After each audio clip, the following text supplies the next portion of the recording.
Pa, pa, pa, pa, pa, pa, pam, pa, pa, pa, pa, pam, ta-da-da-da. Bonjour les loulous, c'est William Perron. Et moi c'est Kevin Bonfournier. Et aujourd'hui, on va vous présenter notre projet sur lequel on a travaillé toute la session. Pour commencer, on va vous expliquer les intérêts qui nous ont poussés à faire ce projet. Donc moi et Kevin, il y a de cela environ 2 ans, nous nous sommes intéressés à la moto à 2 roues. Donc, on a commencé à regarder les courses de moto professionnelles et nous avons eu envie de nous en acheter une. Et c'est ce que nous avons fait.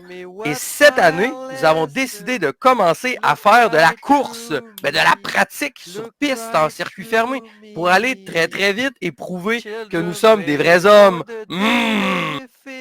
Donc, notre projet a pour but de répondre à 2 problèmes que moi et Kevin avions soulevés lors de l'élaboration de celui-ci. Nous voulions mesurer notre progression cet été sur piste et aussi pouvoir l'utiliser à des fins plus sécuritaires pour éviter des chutes de type low side qui consistent à perdre de l'adhérence de la roue avant ou arrière, ce qui résulte en une glissade un peu moins le fun que celle qu'il y a au village vacances Valcartier.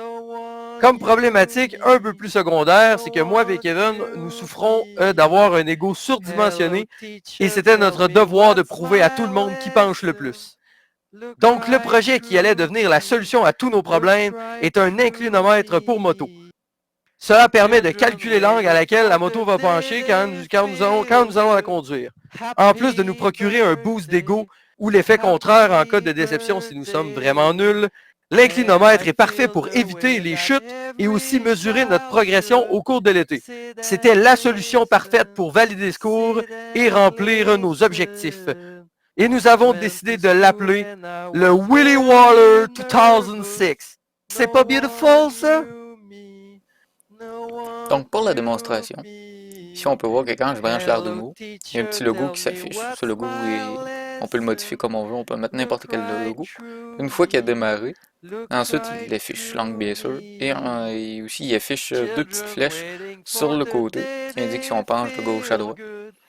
Ici, pour le tester, voir s'il affiche le bon angle, je le mets vraiment à 45 degrés, puis je regarde s'il affiche 45 degrés.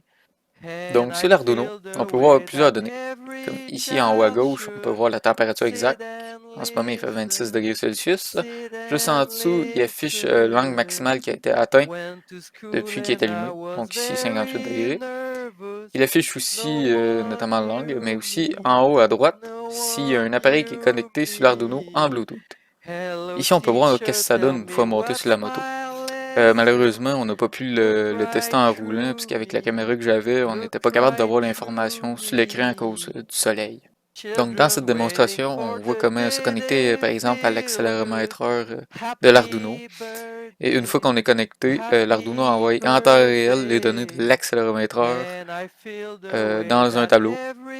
Donc, c'est quand même assez facile de voir l'historique des données.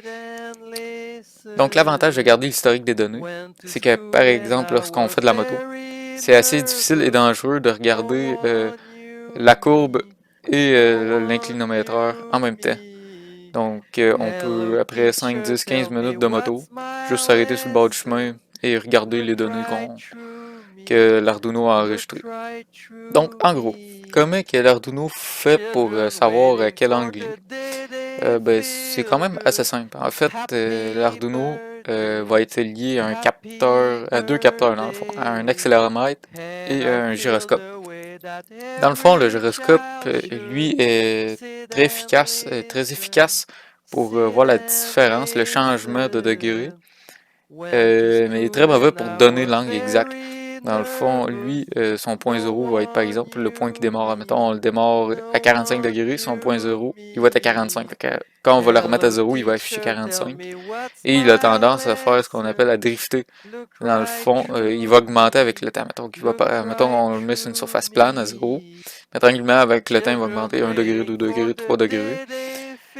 Ça, c'est l'avantage de le coupler avec un accéléromètre. Lui, l'accéléromètre va être très efficace pour donner l'angle exact dans lequel il est. Par exemple, on le met à 45, quand on le démarre, il va nous dire qu'on était à 45. Donc, ensuite de ça, lui, l'Arduino va aller se charger de récupérer les données des deux capteurs. Et avec plein de calculs mathématiques, il va les convertir en angle. Donc ici, c'est le modèle 3D du boîtier que j'ai fait imprimer. En gros, c'est un petit boîtier qui est fait en deux parties. En fait, ici, c'est la partie où c'est que l'écran va venir se déposer ainsi que l'Arduino. Et ici, c'est le petit couvercle qui va venir se clipser ici dans la boîte. En gros, pour ceux qui se demandaient à quoi ça ressemblait à l'intérieur de la boîte, en fait, c'est très simple. Ici, on a l'écran qui a 4 pins et qui vient simplement se brancher à Arduino. Donc, ça ressemble pas mal à ça à un Arduino. On peut voir dessus, il y a plein de petits composants, il y a des capteurs, il y a le cerveau de l'Arduino, il y a une chip Bluetooth, et ça, c'est les petits circuits fait maison. Nous sommes fiers d'avoir réussi à faire un prototype quasiment fonctionnel à 100%. Le gros problème qui est survenu, c'est au niveau de la fixation sur la moto. Malheureusement, le prototype ne tient qu'avec du tape double face. Nous n'avons pas eu le temps de finir la braquette pour le maintenir en place sur la moto. Personnellement, j'ai énormément appris sur la gestion de projet et découvert l'univers de la programmation embarquée de façon plus concrète que dans les cours à Xus. J'ai exploré les différentes possibilités avec Arduino et j'aimerais continuer à explorer ça avec Kevin. De plus, j'aimerais apprendre à faire de la modélisation 3D et comme Kevin a énormément travaillé là-dessus durant le projet, il va pouvoir m'apprendre. Ce projet vient confirmer à moi et à Kevin nos intérêts pour l'informatique. Nos ambitions futures seraient de perfectionner le Willy Waller 2006 et de finir la fixation. Nous aimerions créer une application mobile qui communiquerait en Bluetooth avec le Willy Waller 2006 pour recevoir les données et les afficher dans un environnement plus professionnel.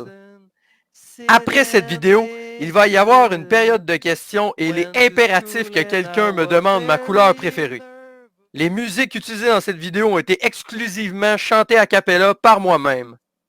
Ooh, ooh, somewhere over the river.